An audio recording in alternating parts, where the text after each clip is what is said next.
السلام علیکم دوستو، قادیانی کافر کیوں؟ پوری دنیا میں قادیانی اپنے زہری اعمال پیش کر کے سادہ مسلمانوں کو اور لا علم مسلمانوں کو یہ باور کروا دیتے ہیں کہ ہم بھی جو نماز، روزہ، زکوٰۃ، حج وہی کرتے ہیں، تم بھی روزہ، نماز، حج، زکوٰۃ وہی کرتے ہو، تو تم مسلمان ہو تو ہم کافر کیوں؟ تو یہ تو نا انصافی ہے۔ تو اس لیے قادیانی اپنے زہری اعمال پیش کر کے پوری دنیا میں مسلمانوں کے سامنے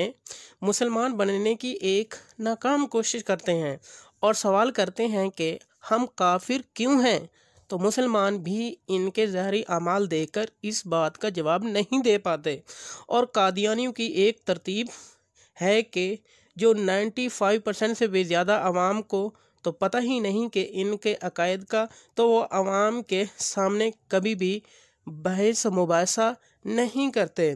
بلکہ اپنے زہری اعمال پیش کر دیتے ہیں اور مسلمان اس سے دھوکہ کھا جاتا ہے۔ لیکن اگر ایک ختم نبوت کا کارکن یا کسی ایک ایسے شخص جس کی شاید 5% بھی تیاری ہو ختم نبوت پر اور قادیانیت پر، تو قادیانی کا ریڈار اس کو جانچ لیتا ہے،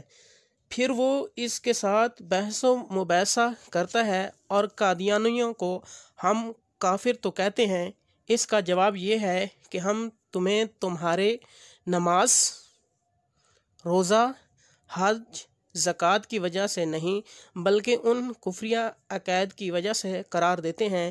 جو تمہاری کتابوں میں مرزا قادیانی لکھ کے چلا گیا، اور اس کی 24 کے قریب قادیانیوں کی بڑی بڑی وجوہات اور ریزن ہے قادیانی کافر کیوں ہیں۔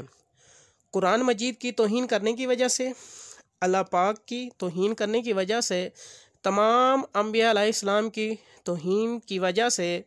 حضرت عیسیٰ علیہ السلام کی توہین کی وجہ سے،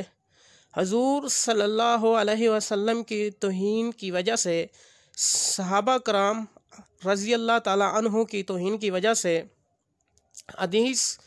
احادیث مبارکہ کی توہین کی وجہ سے، اور بھی بڑی بڑی توہینات